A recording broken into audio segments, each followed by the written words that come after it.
जे पती पत्नी दोघे मिळून धार्मिक कार्य करत नाहीत, बऱ्याचदा आपण पाहतो की पूजा विधी करत असताना पती-पत्नी एकत्र करतात. धार्मिक मान्यतेनुसार पती किंवा पत्नी एकटेच पूजा करतात, त्यावेळी त्या पूजेच्या फळाची पूर्ण प्राप्ती मिळत नाही. तीर्थयात्रेला सुद्धा एकट्याने गेल्याने पूर्ण फळ मिळत नाही. असे का? ते आता आपण जाणून घेऊया. सर्व नात्यांमध्ये स्त्री पुरुषाचे नाते सर्वात महत्त्वपूर्ण मानले गेले आहे. भारतीय संस्कृतीमध्ये 16 संस्कारांचे वर्णन केले आहे, त्यापैकी विवाह संस्कार हा एक संस्कार आहे. लग्नाचा अर्थ फक्त दोन जीवांचे मिलन एवढाच नसतो, तर हा संस्कार जबाबदारीची जाणीव देखील करून देतो. भारतीय संस्कृतीमध्ये विवाहाशी जोडलेले अनेक रीतिरिवाज आहेत. असे सांगितले जाते की 7 फेरे आणि 7 वचनांशिवाय विवाह पूर्ण होत नाही. यासोबतच पती-पत्नीचे नाते देखील 7 जन्मांचे असते. सनातन धर्मामध्ये पत्नीला पतीची अर्धांगिनी सांगितले गेले आहे. म्हणजेच पत्नी पतीचे अर्धे अंग आहे. पत्नीशिवाय पती अधुरा आहे आणि पतीशिवाय पत्नी, पत्नी पतीच्या जीवनाला पूर्ण करते. ज्यावर पतीचा हक्क आहे ते सर्व सुख पत्नी आपल्या पतीला देते. पौराणिक मान्यतेनुसार पती-पत्नी विवाहाच्या वेळी एकमेकांना 7 वचने देतात, ज्यामध्ये एक वचन हे देखील दिले जाते की पूजा-पाठ आणि तीर्थयात्रा सारखे सर्व धार्मिक कार्य एकत्र मिळून करतील. स्त्री-पुरुषाने एकत्र येऊन धार्मिक कार्य केल्यास घरातील शांतता आणि समाधान टिकून राहते, शिवाय आयुष्यामध्ये कुठल्याही प्रकारचा तणाव राहत नाही. हिंदू धर्मग्रंथांमध्ये पाहिले असता अशी अनेक उदाहरणे आपल्याला पाहायला मिळतील की जिथे स्त्रीला पुरुषाची शक्ती म्हटले आहे. राधा कृष्णा, सीता राम या देवाचे नाव घेण्या अगोदर शक्ती स्वरूप देवीचे नाव घेतले जाते.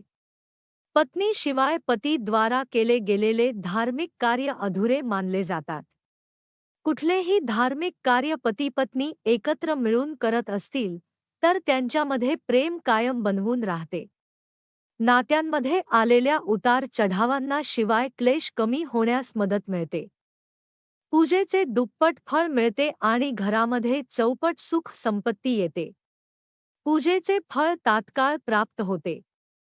जर पती-पत्नींना मनासारखे फळ हवे असेल तर त्यांनी एकत्र पूजापाठ करावे. एकत्र पूजा करतेवेळी तुपाचा दिवा लावणे शुभ मानले जाते. भगवान शंकराने अर्धनारीचे रूप घेऊन स्त्री-पुरुष समानतेचा संदेश दिला आहे.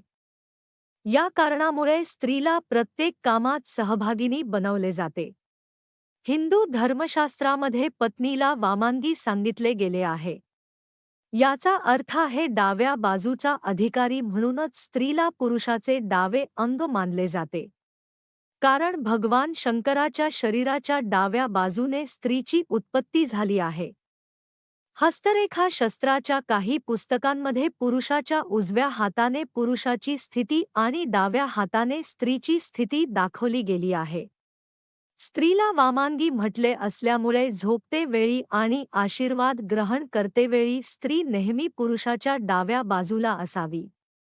यामुळे शुभ फळाची प्राप्ती होते.